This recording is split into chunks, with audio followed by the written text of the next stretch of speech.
Let me ask the ridiculous question. What do you think? We're talking about cops. So what do you think is the best martial arts for self-defense? For sure, jiu-jitsu. Yeah, for sure. Wrestling? I think grappling, I should say.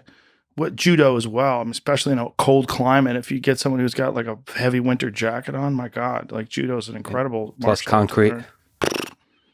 That's the worst place to be, with a heavy winter jacket with a judo specialist, and you're standing up with them. Oh my God. But I think grappling, because in most self-defense situations, it usually winds up with grappling. You're definitely better off, though, knowing some striking, because there's nothing more terrifying than when you go to take someone down, they actually have takedown skills, but they can fight. And so they have takedown defense, and they know how to fight, and then you don't know how to stand up. Like the worst thing in the world is seeing someone like reaching who doesn't know how to do striking, and someone cracks you.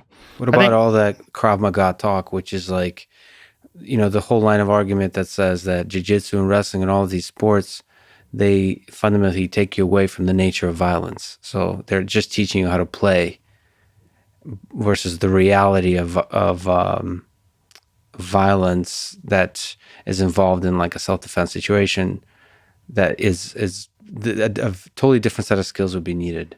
In general, the people that say that jiu-jitsu or other martial arts it's more of a sport and they don't really understand violence.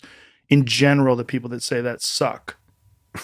Yeah, that's anybody who thinks like someone's like, hey man, I'll just bite you. I'm like, are you going to bite me? Okay. Do you think I'm going to bite you too? What do you think of that? What if I punch you in your fucking face? You think you're still going to bite me when you can't even see? Yeah. When you barely even know you're alive and I choke you unconscious? If someone's really good at jiu-jitsu, good luck stabbing them with your keys.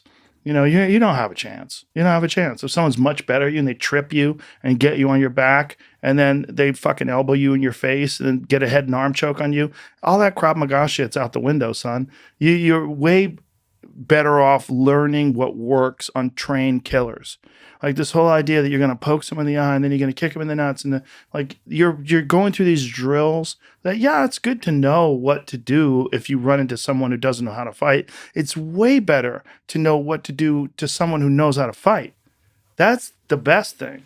Learn how to fight against people who know how to fight.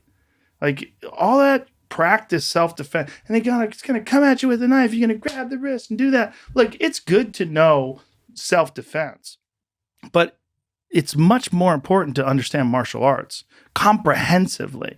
When you understand martial arts comprehensively, like I shouldn't say there's no Krav Maga guys, but it would be shocking if a Krav Maga guy and a mixed martial arts guy had a fight, and the mixed martial arts guy who's a trained killer all around didn't fuck that guy up.